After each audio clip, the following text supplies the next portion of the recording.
Welcome to PPR Podcast number 101, brought to you by the San Diego Strike Force. My name is Paul Rudy, but the undisputed star of the podcast is to my right, Grossman, Burt Grossman, shaken but never stirred. And boy, you landed us a big-name guest today. I do. I was hoping you remember me from 1985. Tom Lemming, the creator of the industry that is high school recruiting.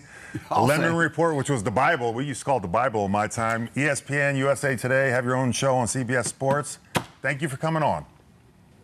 Well, my pleasure. It's I remember you, Burt. You were one of the great players that year. And what was the scouting report on Burt back then? He was a national recruit, which every year there's probably, I would say, when you talk about All-Americans, 50 to 60 of them, and he was definitely one of those guys, one of the premier players of that year. And because I do the USA Today All-American team, I was doing Class Coach Adidas, which is now Gatorade, and Burt was just on just about everything, plus the Prep Football Report magazine. So he was a big-time guy, a national recruit. And like I said, there aren't that many of them every year. There's always guys. That's why they get so much focus. Burt is coming out now. The focus would be unbelievable because the kids don't do anything yet.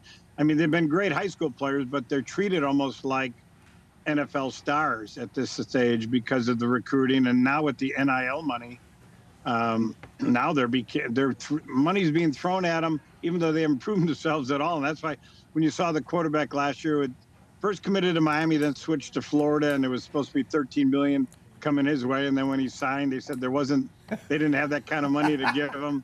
And then he wound up going to Arizona State. So it's a crazy world, but Burt would have been tossed into that as one of the elite players. Or did he live up to expectations, though? Yeah, he certainly did. Yeah, and we were talking about Pitt because one of my real close friends is Mike Gottfried. Mike and I did a lot of shows together on ESPN, and his D-line coach, Frankie Delonzo. Sean Payton's from Chicago, and when he was with the Saints as head coach, he always gave me their facilities, and everybody in Louisiana would come. And Mike and Frankie, living in Mobile, would always show up, and we'd all get together at Bobby Hebert's restaurant and talk and shoot the bull. And there were Burt Grossman stories, Craig Haywood stories, Mark Spindler stories, and a lot of stories from the old days at Pitt. What they say with NIL now that the money is just above the table. Back in Burt's day, the money was still there. It was under the table. And that's right. It was. You know what? It's funny was Paul, you're being a little bit facetious, but to be honest with you, I started in the 78-79 year, and that was when SMU and Texas A&M and everybody were going crazy under the table money. And I did a show with Eli Manning this past year, and he had said the guest was Eric Dickerson before me. And they were riding, I think, in a Trans Am, because that was the big story in 1979 with Eric. And I went down to visit Eric a few months before that. And he was given a Trans Am, and everybody thought it came through SMU because he signed with SMU, but he hinted that it might have come from A&M alumni, and then he just signed with SMU anyway. So 18-year-old tricked all these oil millionaires. That's funny because I don't want to, but my freshman year at Pitt, I had a Trans Am. It must have been the car of choice that year.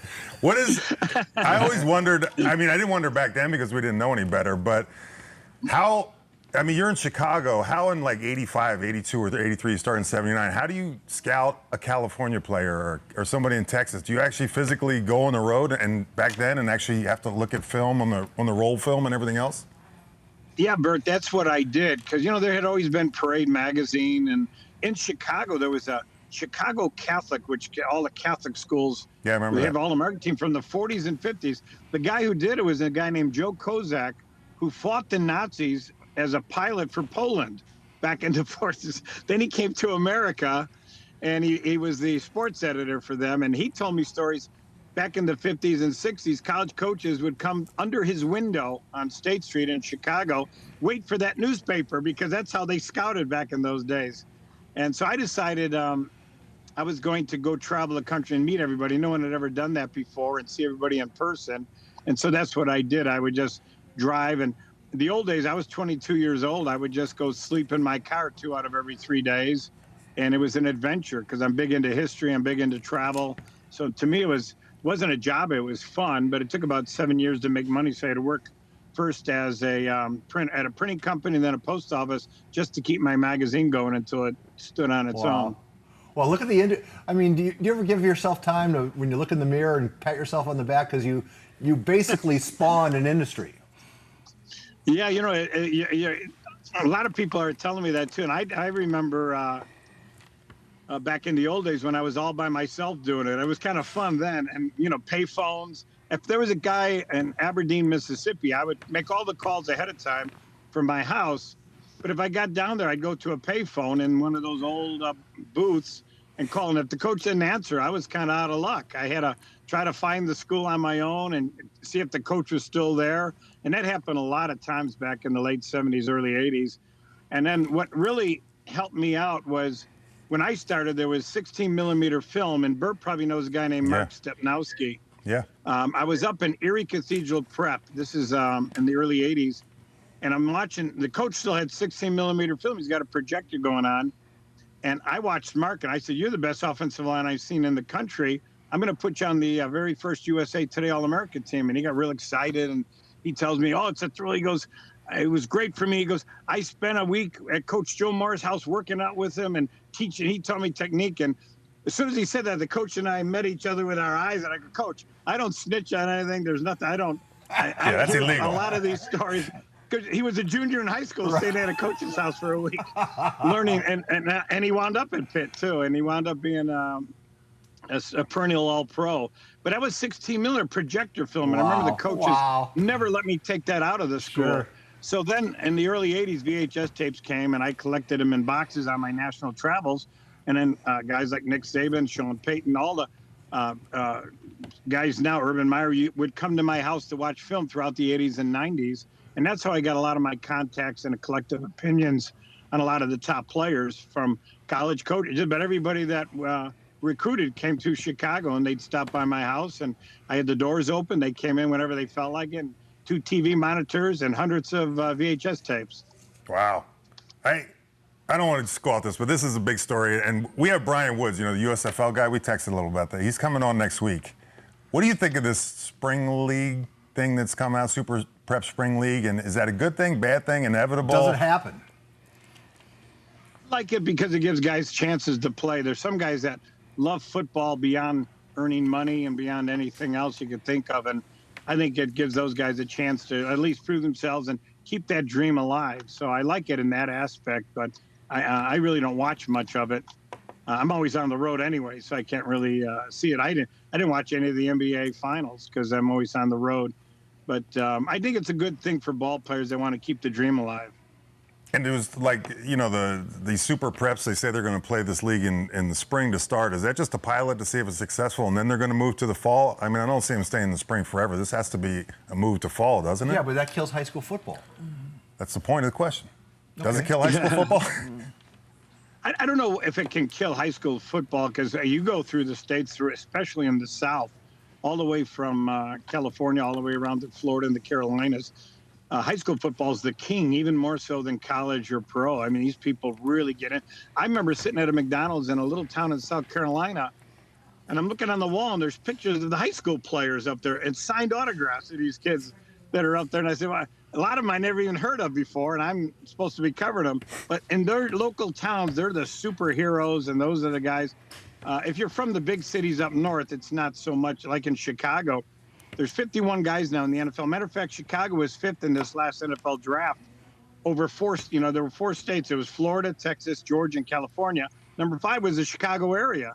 13 guys got drafted, but no one really comes to watch them play. I could go into the city, and maybe you have 50 people there watching the game. That's amazing. You go down to the South, and you'll have thousands watching the games. Yeah, people think like Friday Night Lights doesn't exist as fiction, but I mean, that's the way it is in a lot of places. Yeah, rural Wisconsin sure was. Hey, Tom, we can't get 10 minutes into this conversation without talking about the names that you're looking at in our area. I'm assuming the name Julian Sayin means something to you. Can you talk about the kids that, in your view, are the can't-miss prospects?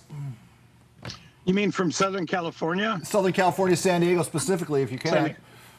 Well, in San Diego, there's a modern-day high school there in Chula Vista that I went to, and they got a couple of players. I had all the guys meet me at UCLA. There's Julian Sayin, who I thought he's one of my top 10 players.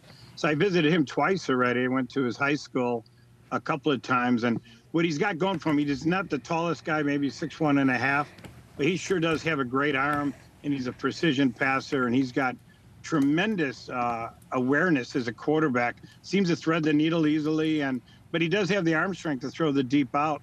And I think he's got all the tools to be a big star. Plus, he's going to Alabama. So I think overall, he's one of my top 10 national players. I think I have 4 quarterbacks in the group. And there's one from Phoenix, Dustin Raiola, whose dad, who I interviewed in Honolulu back in the old days, one of the Raiola brothers. And Dustin is going to Georgia. So these are the 2 top quarterbacks. And right away, the rich getting richer with Alabama and Georgia getting these ball players. And I think the number 1 school in the country is Mater Dei in Orange County, which is a little bit north of you. And Bruce Rollinson is still involved, but he's been around over 40 years, and I've known him all 40 years. And tremendous job. 3 Heisman Trophy winners at that one high school. And I like the way I'm sure you're aware of California recruiting, because Bosco, of course, and Mater Dei, they kind of reload. When they lost the quarterback to USC a year early, he left as a junior in high school. They just went into Cathedral High School and brought in Bryce Young, recruited him out of another school, and then he wound up in Mater Dei and winds up winning the Heisman Trophy. Matt Leinart and John Ewert are the other 2 that won at Mater Dei. Hey, Tom, let me just follow up, because you were talking about schools that just get loaded. You know, Julian Sayin's going to Alabama. He committed to Alabama, and then, he wakes up one morning and finds out Tyler Buckner, who's also played his high school ball here in San Diego, is transferring from Notre Dame, and suddenly there's another 5-star athlete. And with the advent of the transfer portal, schools can't quite load up like they did back in Burt's era, correct? I mean, they can't keep 4 5-star quarterbacks. No, a quick story on that. In 1979, I was talking to a quarterback or something, and I guess Lloyd Carr told me this later, that they're in a meeting at Michigan, and Bo Schembler goes, "Who the hell is this guy in Chicago telling everybody we got 4 quarterbacks coming in this year?" And Lloyd goes, "Coach, we do." And he goes, "Yeah, but we don't want anybody to know it." And back in those days, in 78, 79, that was when I started doing it. And they could stockpile. Joe Montana told me he was one of 6 quarterbacks that came into Notre Dame that year, and he said everybody else had better credentials than he did. So they used to stockpile. But nowadays, with recruiting, with the limit, there were 35. First, it was 40. I think when Burt came out, there was still 30 guys a year. It went down 40, 35, 30. Now it's 25. So, and everyone kind of knows that helps a lot of the other schools. But I also think because of the knowledge now, what's going on with the internet, everybody knows what everyone else is doing. Julian has not signed with Alabama yet. And if Tyler Buckner does well, then I think Julian probably may want to look around at another school, because Tyler's got a couple of years left. The same thing, these schools are, every head coach, if he's a good recruiter, he's a BSer. And when you look at Steve Sarkisian, he was telling Arch Manning, you're the guy we want and everything else. Then he also had the number 1 quarterback in the country a couple of years ago, who went to Ohio State and transferred back to Texas, Quinn Ewers. And now Quinn's is starting. And if it stays the way it is, then Manning might have to sit for 2 years, and he doesn't want to do that. So no one wants to sit anymore. Too. Yeah, no one wants to sit. wants to battle. They don't want to battle for the job. They want to be given the job. So I'm thinking Julian, if Tyler starts and he's got his own offensive coordinator, he was recruited by Tommy Rees. So I think that Tommy may want to go with Tyler because he's very familiar with him. Tyler may be the starter. I mean, he's got a couple more years after this year. I don't think Julian winds up at Alabama. Do you think, that's because we talk about the NIL and everything else now, back in the 80s, it was, Pitt would get the great players from Pitt or Pennsylvania if Penn State didn't get them. It was really regional, and you always stayed home, and it didn't matter what it was. Is there ever going to be a day when a Julian Sayin says, I'm going to go to San Diego State and I'm going to play for the Aztecs with NIL and everything else now? Yeah, I think if they, build themselves up to be a national power, it's more that now. There's 3 things. I look at the school's brochures all the time. I was teasing Alabama about it a couple of years ago, because on their brochures is how beautiful the facilities are, and then how many guys they're putting into the NFL, and then good-looking girls throughout the whole brochure. Nothing about academics. Yeah. And I said, and really those are the 3 things that most 18-year-olds are interested in. Their parents are a little bit more concerned with the academics, and there are a few players, but most of them want those three things: good-looking girls, great facilities, and how quick can you get me to the NFL? And I think that's at San Diego State. If they could start doing that and building up, yes, they'll stay home at San Diego State. But if not, they're still going to wind up at the Alabamas, the USCs, or the Georgias of the world. Because it was, I mean, when I came out, it was, there's no internet, obviously. So I commit to West Virginia because I watch them on TV. I see Greg Hostetler. They're winning. They're doing everything. Go to my visit to Morgantown in the middle of the winter. Immediately cross that off. Go visit Pitt, and back then they would only bring you out at night. They'd fly you in and they'd bring you through the tunnel at night. Because this was right when the steel mills were closing down. It was brutal. They wouldn't let you. They had everything planned during the day, and when it was night, you were allowed to go out. You can't do that anymore. It's like you can see everything online. Tropical paradise. Everything. I mean, it's changed so much. You know what? What's funny is Ronnie Cottrell was recruiting coordinator at Florida State and told me this story. Now he's a real successful high school coach in Mobile, and good friends in Mike Gottfried also. But he told me at Florida State, if it was a black athlete, they'd fly him in and drive him around there's a black college that was there. Drive him around there to see all the good-looking girls and make them think it was part of Florida State because they're connected. And he said that worked out like a charm all the time. But now with the internet, you can't really do that. Yeah, so I mean, I got fooled so many schools. Sorry. You're bringing up San Diego State and then mentioning all those SEC schools. The inequity between the haves and the have-nots in the college football system is not just like what's SEC school's recruiting budget compared to a San Diego State? Do people have a real accurate feel for how big an operation like that is at Alabama or Georgia compared to just your local state university? I don't think they have an idea, but I would imagine it's triple the budget at least with those two schools. And Kirby Smart, when he got to Georgia, made sure that Georgia would put all the resources into football because he learned at the foot of Nick Saban. And I think that's what you see. I've talked to coaches from even Power 5 schools that said they get Alabama and they don't have anywhere near that budget of the money they could spend. Private helicopters, private planes for assistant coaches and head coaches. I was at a little school in Tampa with a former Arkansas head coach who was at the time offensive coordinator at Auburn. And all of a sudden a big noise came from behind this little tiny school. Kirby Smart was leaving in a helicopter and just missed some telephone wires. And it was actually 3 days before Kobe Bryant crashed in a helicopter. Wow. And I remember saying, I said, wow, well, it's dangerous. And he goes, no, he's hopping from school to school on helicopters because it impresses the recruits. Like I said, a lot of them aren't that interested in academics. A lot of them, they love the shiny helicopter and stuff like that. And it shows that, hey, he's here to see me. And everybody else in the school say, wow, he's really something. So kids like that and the colleges know that. So they spend a lot of money, but a lot of schools can't afford a helicopter. Right. So you'll see it from Tennessee or Alabama, Georgia, mainly the Southeastern Conference schools because there's tons of money are being thrown into their football programs. No academics, shiny things, money. It's like you were reading my diary last night. Are you reading my high school diary? You found it on eBay. God. Can I? You want? No, I won't require. All right. So, again, I hate to keep going back to the 80s, but that's what I remember. I mean, it was the Bible then. You were the only person. I imagine college coaches had to lean a lot heavier on you then than they do now. Is it like everybody has? I mean, I can go on the internet and see 100 highlight films. That's the next thing I was going to ask you. Is it different now with college coaches? Is the relationship still the same? It's still the same with a lot of the guys that I know because I've known them for a long time. But you're right. But I do, they still try to pick my brain because I'm still the only guy in the country that goes and meets everyone in person. I'll see 90% of the top 1,000 guys in their own hometown. That's why I spend on the road. That's probably why I'm divorced also, because I'm on the road an awful lot. And I say, but I traveled 60,000 miles in just 6 months. I'm just driving everywhere. I just had an 11,000 mile drive in 22 days. That's crazy. Got caught in horrible snowstorms and out in the west in Wyoming and Utah and Colorado. But I think I enjoy it, and I enjoy meeting the people and the high school coaches in person. So I know almost all of them by name, and they know me, so they trust me. No, I'm not going to embarrass their kid. I never say anything negative about a player ever in my magazine, but you could tell who the good ones are by. I started the 5-star system. It was another thing I had done on Eli Manning show because we're making jokes about I gave Peyton 1992 5 stars and Eli only 4 stars a few years later. And I told him it meant nothing.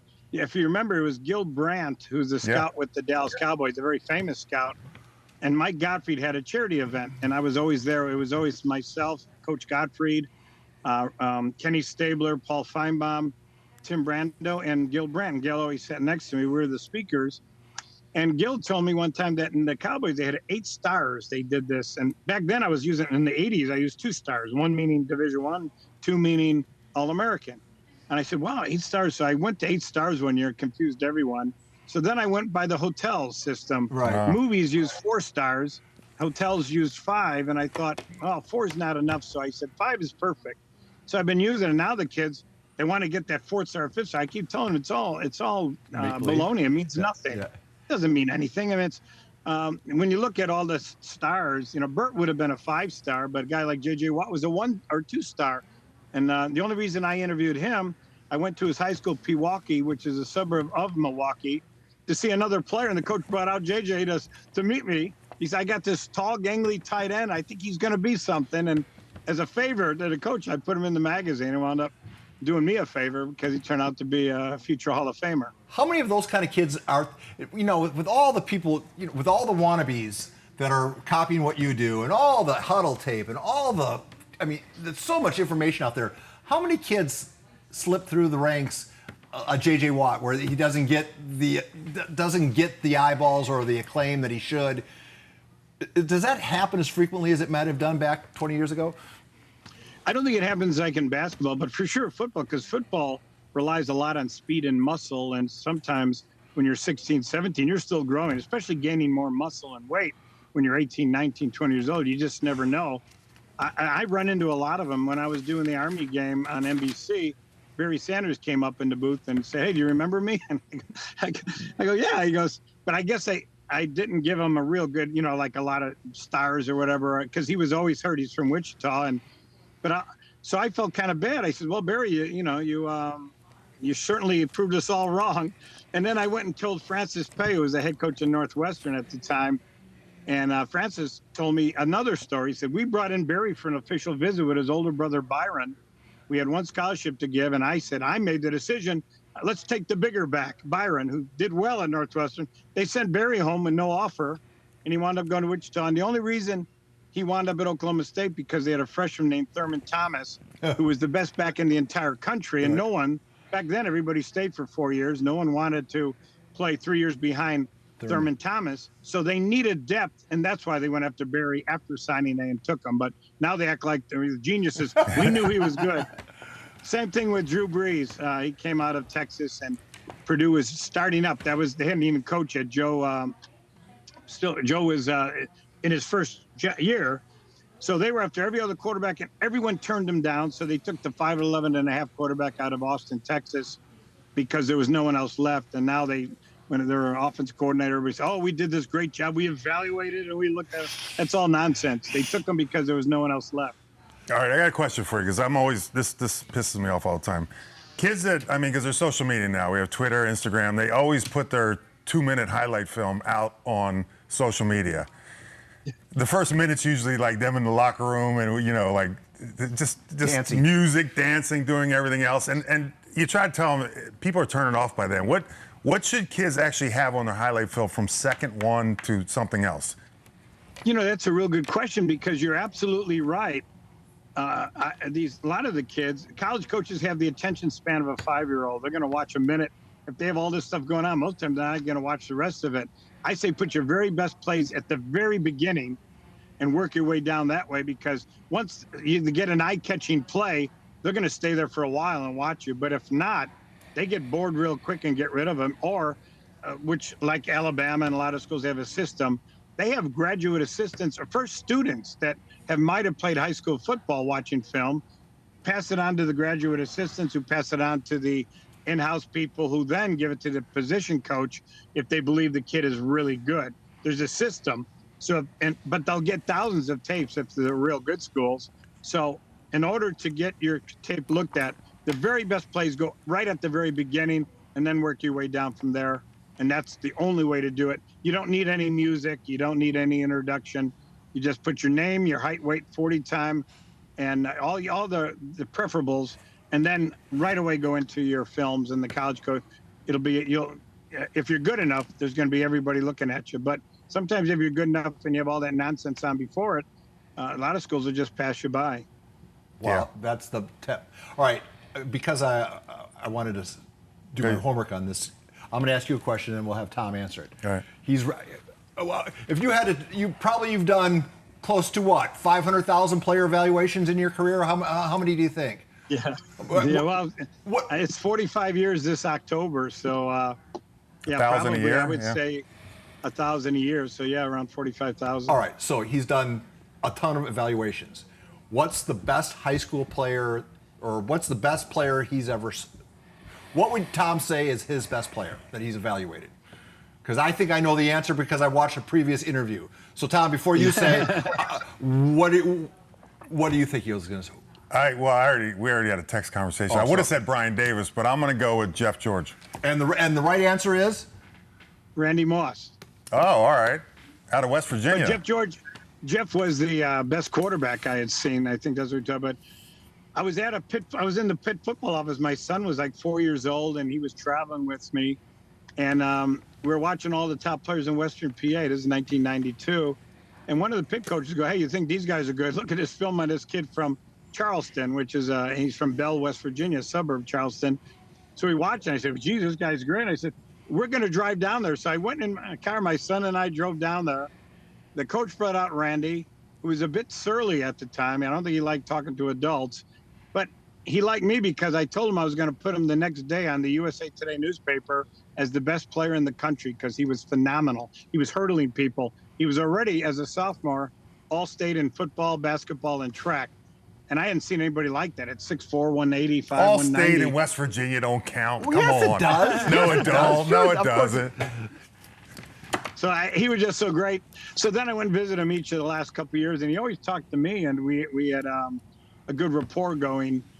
But he was the best high school player. And then this is ironic because in the 90s, we had a TV show I did with Gene Deckerhoff or Lee Corso or Coach Gottfried with ESPN. And the last show we would do in Disney World, we fly the top 25 guys in the country to Disney World. No game, just go on the rides for 3 days. That year was one of the best years I've ever seen, 1994, when Randy was a senior. And we had 2 Heisman Trophy winners in that group, Charles Whitson and Ricky Williams, but Takeo Spikes, who's going to be a Hall of Famer, Matt Stinchcomb, Kevin Falk, Amon Green. There was so many, just 25 players, but it was 14 wound up being #1 draft choices of the guys I brought. So my producer gives me a call on Friday when they're all flying in. He goes, I called Randy Moss's mother, and she said she put him on the plane, but the plane landed and he wasn't there. I go, what, did he jump out of the plane? So we called back up, and the mom's, that's Randy. He took the money from the ticket and cashed it in and started playing video games with the money. He didn't come to Disney World, and everybody's mad at him. I thought it was hilarious. And then we did the show. Lee Corso and I were the 2 speakers, the big banquet on Saturday night, and we're showing films, and no one got more oohs and ahs than Randy Moss's highlight tape, much more than the 2 Heisman Trophy winners and everyone else in that group. And that was a Robert McQuarters. There were so many #1 draft choices, Corey Simon, but Randy stood out among stars. That's how good he was. Tom, we've taken up more time than we're going to, so you got a last question? No, you're way over. I was going to say last question. Because we do a high school football show here, Tom, and a lot of high school eyes are going to see this. What is the common quality amongst the players that you see that they're going to, the next level guys? What is the most common trait that a youngster maybe can work on? Or is it coachability? What is it? Speed. I would have to say that. Well, nowadays, it's all about quickness. But what I always tell ball players, you got to have somewhat near the size that fits your position before, you can start dreaming about going to Ohio State or Notre Dame or schools like that. And a lot of kids, there aren't that many Aaron Donalds out there. Aaron was, I don't even think he's quite 6 foot. And Aaron wound up at Pitt because a lot of the big schools didn't go after him. And it was funny because that was the last year I was picking the Army team. I had already picked the 120 guys for the Army game. Under Armour picked 110, but I left that to start the Marine game. So I started picking players. Said there's 230 off the list.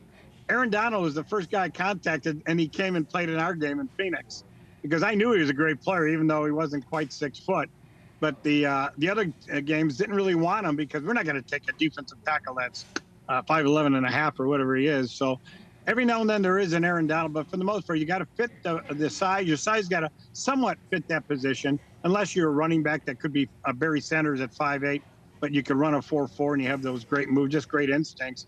But also speed now is what everybody's looking for. Everybody's looking for the 4.3, the 4.44. Even defensive linemen are supposed to be running 4.6 and 4.7 now, or sometimes 4.5s, believe it or not. But also, what I go on the road for, and I look at that first before when I see the player in person, if he fits the position's size requirements. But then I always like to talk about heart and how much desire they have. Football is a tough sport to practice and to play. It's not as fun as baseball or basketball practice-wise.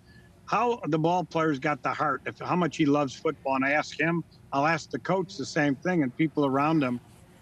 Is he a gym rat? Does he love watching film like a Peyton Manning would and all that?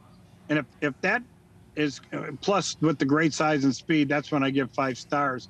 But if you have a 5-star athlete who doesn't like to work out and doesn't like to practice that hard, you lower him a little bit because, once he gets among guys that are his own size and his own athletic ability, he's going to be the one that fails.